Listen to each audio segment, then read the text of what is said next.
Nuestra Señora de la Piedad, 20 de septiembre. Desde 1987, la Virgen María se aparece en Minas Gerais en una hacienda familiar a varias personas y hasta el día de hoy. Allí la Virgen desarrolló una amplia catequesis y se formó una comunidad que se llama Grupo de Fraternidad. Aparece con un nombre ya tradicional en la zona, Nuestra Señora de la Piedad.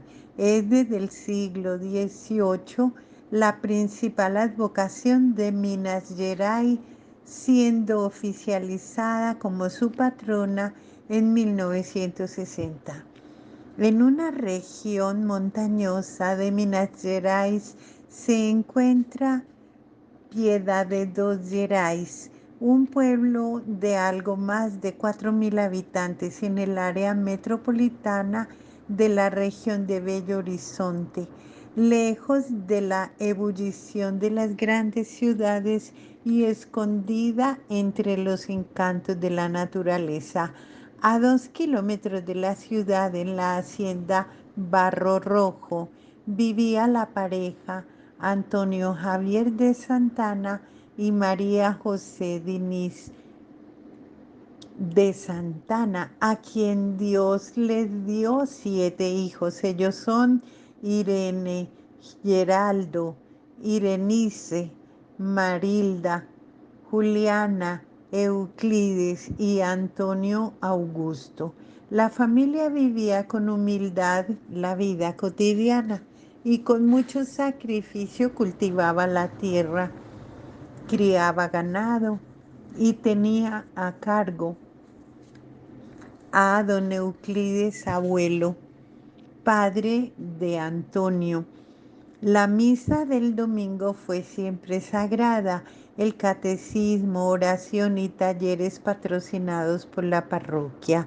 De acuerdo con la Santísima Virgen María, Dios eligió a Brasil por ser una nación castigada por los países ricos. Brasil será el primer país en transformarse. La misericordia de Brasil va a llegar a todo el mundo. La razón de la elección de la familia Santana, dijo, es un diseño de Dios desde toda la eternidad. Nuestra Señora de la Piedad es la representación del sexto dolor de María cuando tiene a Jesús muerto en sus brazos después de descender de la cruz. Este escenario da lugar a numerosas iconografías conocidas como Pietà. Sus representaciones tratan de reproducir el sentimiento de piedad, además del amor y el dolor por la pérdida del hijo, incorporando la ternura y la sumisión a los designios de Dios, la aceptación para beneficio de la humanidad.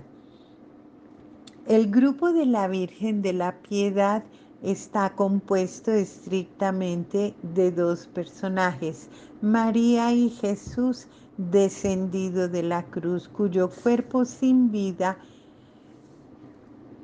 ella tiene sobre sus rodillas, a diferencia del tema de Nuestra Señora de la Lamentación con María al pie de la cruz, junto con otros personajes. El problema de la figuración del cuerpo de Cristo muerto en el regazo de María existió desde que el tema fue concebido y fue Miguel Ángel quien creó esta brillante solución para la piedad, cambiando las proporciones y haciendo un Cristo menor que la Virgen. Esta representación ha dado lugar a un sinnúmero de otra manera con la misma composición. En Caete, Minas Gerais, Antonio Bracarena construyó en el siglo XVIII el santuario de Nuestra Señora de la Piedad que alberga la imagen atribuida a Alejandrino. El 31 de julio de 1960, en la Plaza de la Libertad en Bello Horizonte, se leyó la bula del Papa Juan XXIII constituyendo a Nuestra Señora de la Piedad como la patrona de Minas Gerais. Veamos una historia breve de la aparición. Estando Antonio y su hijo Geraldo recorriendo la explotación, vieron a una mujer sentada cerca de la fuente de agua. Se acercaron a ella a cierta distancia y comenzaron a hablar. Ella dijo que venía de Bahía y que estaba haciendo una caminata a pie hasta la ciudad de Aparecida, al norte de Sao Paulo, y que seguiría el viaje sin conocer Piedad de dos Gerais. Informó ser madre de dos niños, uno grande y uno pequeño. Al ser cuestionada por la dificultad para llegar a su destino debido a la larga distancia, dio la siguiente respuesta: voy, mi hijo, porque confío en Dios y con Dios. La gente va lejos, camino lentamente, pero no me canso. Nuestra Señora de Aparecida es muy milagrosa y quiero alcanzar la gracia de curar mi vista. Mi hijo, lo más triste es la gente que ve la luz del día. Dijo que su marido Mirio estaba limpiando un lote en la casa del padre. Su modo de hablar era muy diferente y las palabras parecían tener otro significado. Estaba buscando agua corriente para lavar los platos y dijo: Dios ama la pobreza, pero odia la suciedad. Encontró el agua como quería, pero dijo que más importante que lavar sus platos fue aquel encuentro y la acogida de la familia. Luego se dirigió hacia la fuente y tomó del agua. Su andar era tranquilo y apacible. No se podía observar el movimiento de sus pasos. Le pidió a Antonio una vasija para que pudiese llevar y seguir tomando agua. Entonces Antonio trajo agua, galletas y una taza con café y leche. Ella se lo agradeció.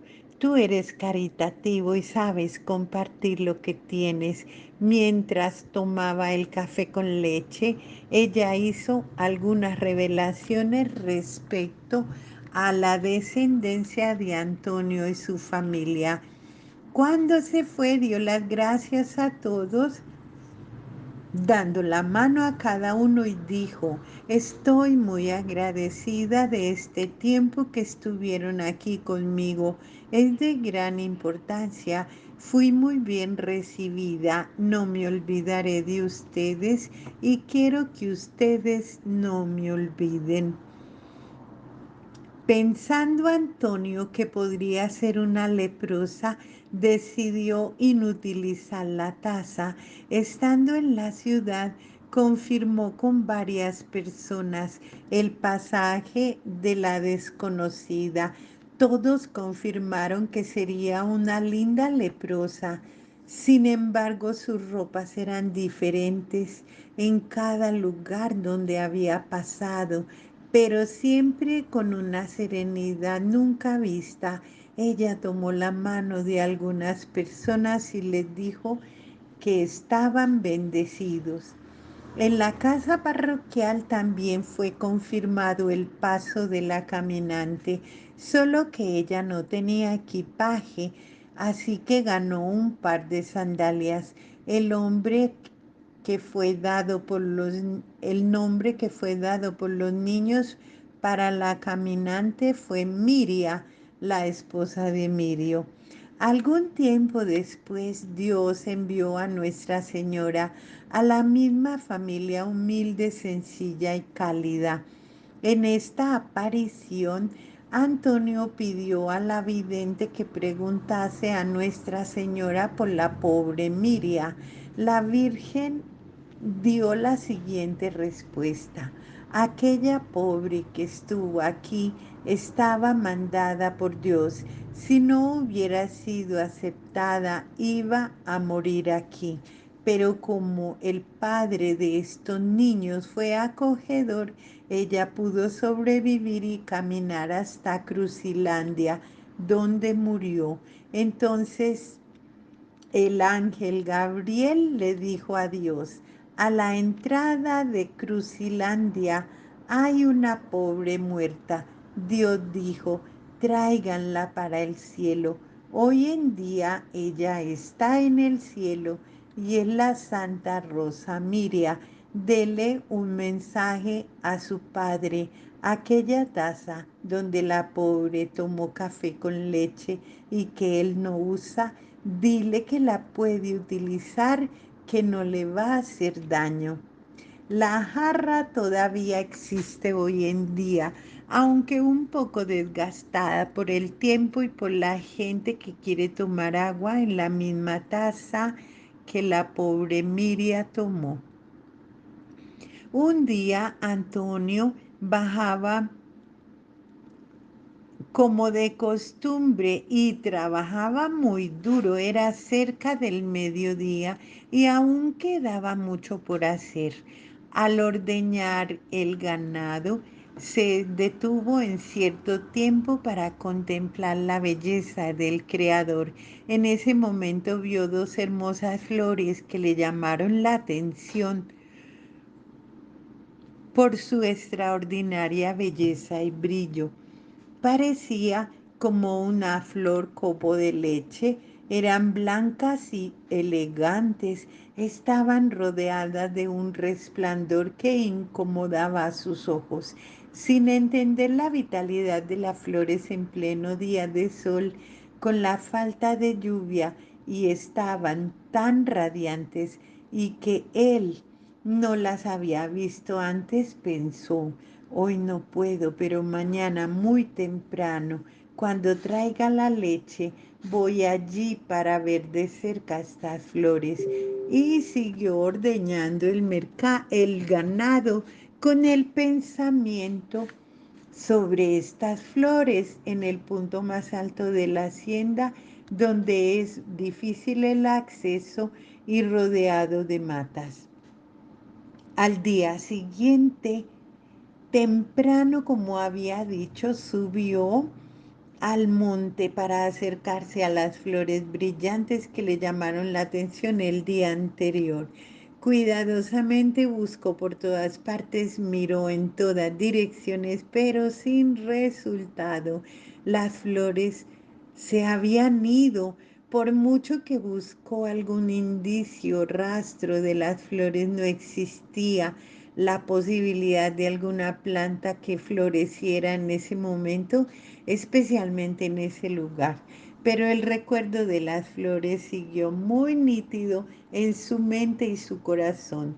Y un tiempo más tarde, después de la manifestación de Nuestra Señora en la hacienda, ese mismo lugar fue ampliado y realizado un camino estrecho, abriendo una nueva vía de acceso para los peregrinos a la hacienda Barro Rojo, que se convirtió en poco tiempo más tarde en el Valle de la Inmaculada Concepción. Antonio y Geraldo, su hijo mayor, fueron a alimentar al ganado. El rancho estaba cerca de la casa en la que había vivido con su familia antes de ir a vivir a la casa con su padre. En un momento Antonio vio a un hombre en la cima de la colina. Geraldo agregó que tenían un caballo y los dos contaron que el hombre tenía un instrumento que parecía un arco y una flecha. Con este lanzaba rayos como si fueran relámpagos que caían en la tierra y desaparecían rápidamente. Antonio dijo: estoy pensando que tiene un tesoro escondido en algún lugar de por aquí con muchos diamantes. Al otro día vio en el lugar dos flores brillantes. Ahora este hombre debe estar haciendo algunas pruebas en busca de algo muy valioso, pensó. El hombre caminaba de un lado a otro. Luego, montando en un caballo blanco precioso, empezó a subir la colina, haciendo curvas y emitiendo resplandores que llamaban la atención, y con grandes galopes, como si no hubiera obstáculos en el lugar, desapareció. Antonio solicitó información en la ciudad sobre el caballero, pero nadie supo informarle. Nadie había visto a ninguna persona diferente en la ciudad, mucho menos montado sobre un caballo blanco con arco y midiendo la tierra.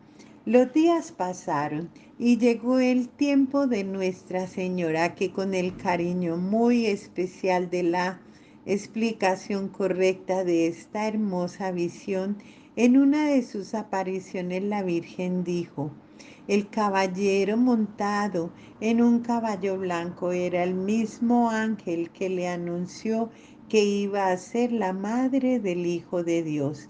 Él vino a anunciar que este sería el lugar de los acontecimientos.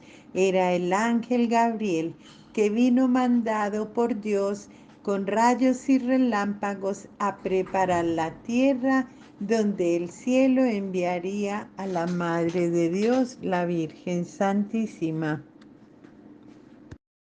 La familia de Antonio siempre ha sido muy fervorosa en la fe y todos practicaban la religión. En la misa dominical participaban todos juntos. Antonio era el único ministro de la Eucaristía en la parroquia y ayudaba a Fray Joaquín, párroco en la época, en las misas y las celebraciones, y participaba en todos los movimientos de la iglesia.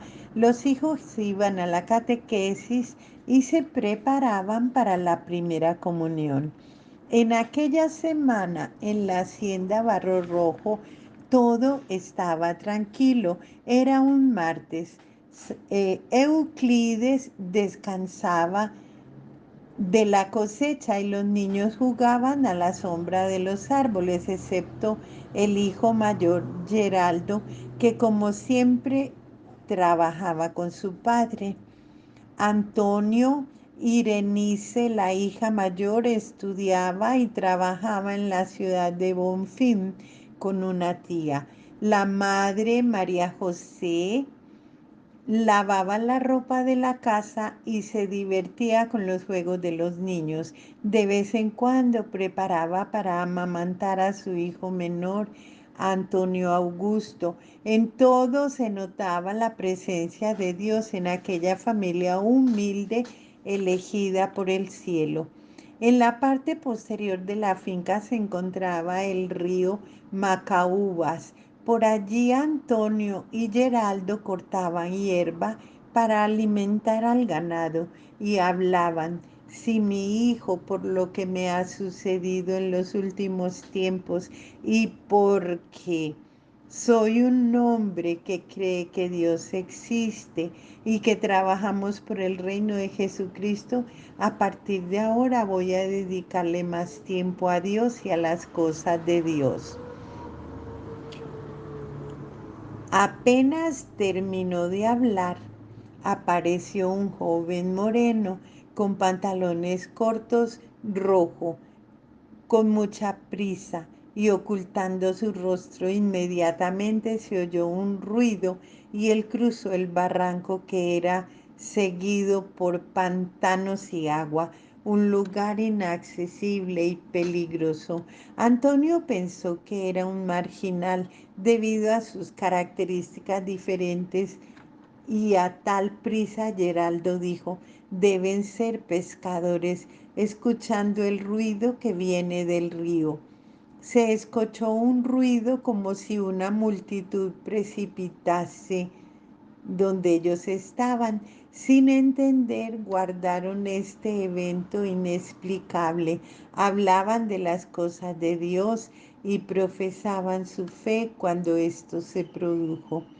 María, más tarde, en una de sus apariciones, les dijo: en el lugar que está preparado para que sucedan las cosas de Dios, el diablo viene primero, pero con la ayuda de Dios él fue expulsado de la tierra. Eso explicó que Antonio y Geraldo tuvieran una visión de Satanás, pues no puede soportar ver a Jesús, el Hijo de Dios, y se asustó cuando lo vio. En el río estaba toda la tropa y el ejército de Satanás. Cuando Antonio profesó su fe, venció al mal que quería impedir a Dios llevar a cabo su plan allí. Muchos otros fueron los acontecimientos que precedieron a las apariciones de Nuestra Señora en la hacienda Barro Rojo, a 2 kilómetros de Gerais. Era una hermosa tarde de sábado, el 19 de septiembre de 1987. Se iniciaba la primavera y un nuevo tiempo de revelaciones y bendiciones celestiales. En la parroquia Hacienda Barro Rojo. En la tranquila Hacienda Barro Rojo todo transcurría de forma tranquila. Los hijos mayores trabajaban y los niños jugaban con los primos Iris, José Mario, Inesina y Fabiana. Euclides y José Mario habían ido de pesca. Alrededor de las 14:30 Marilda, Iris, Fabiana e Inesiña estaban jugando en un claro rodeado de árboles gigantes que exhibía llanas de todos los colores y tamaños. Oyeron campanas y notaron un gran cambio en el lugar, que se había oscurecido como para una tormenta, y se fueron hacia la casa. Cuando se apartaron del claro, vieron el sol brillar intensamente y llamaron a Juliana, que estaba en el porche de la casa, para ver lo que estaba sucediendo. Cuando volvieron a entrar en el claro, Marilda, Iris y Juliana se asustaron de ver, según ellas, un fantasma que flotaba en el aire. Corrieron a llamar al padre, que con una hoz en su mano recorrió minuciosamente el lugar sin encontrar nada. Los niños, al ser reprendidos por Antonio, informaron lo siguiente: la sobrina Iris dijo que su vestido era blanco brillante. Juliana a su vez dijo que ella tenía un velo blanco. Marilda dio que sus pies estaban descalzos y no tocaban el suelo. Estaba arriba de una pequeña nube como de algodón. Inesiña y Fabiana no habían visto nada. Guiadas por su padre, volvieron al lugar junto con Irenice, la hermana mayor, para rezar y pedir a Dios por su protección. Cuando iniciaron la oración del Padre Nuestro, Juliana, Iris y Marilda exclamaron juntas: estoy viendo una mujer hermosa en el cielo. Irenice se postró en el suelo diciendo: yo no veo, porque soy pecadora. Antonio se aproximó y tomó a Juliana por los brazos, quien dijo: ella es muy hermosa, no puedo mirarla sin llorar. Tú no la estás viendo porque estás ciego. La mujer en ese momento puso su mano izquierda sobre el corazón y con la otra llamaba a los niños. Con Juliana en los brazos, Antonio trató de acercarse a la mujer, que, alejándose, se desapareció del cielo. Esta fue la primera aparición de la Virgen Nuestra Señora de la Piedad, y que hoy todavía hay testimonios de que la Virgen se sigue apareciendo. Ave María Purísima, sin pecado concebida. Madre Santísima, ruega por nosotros.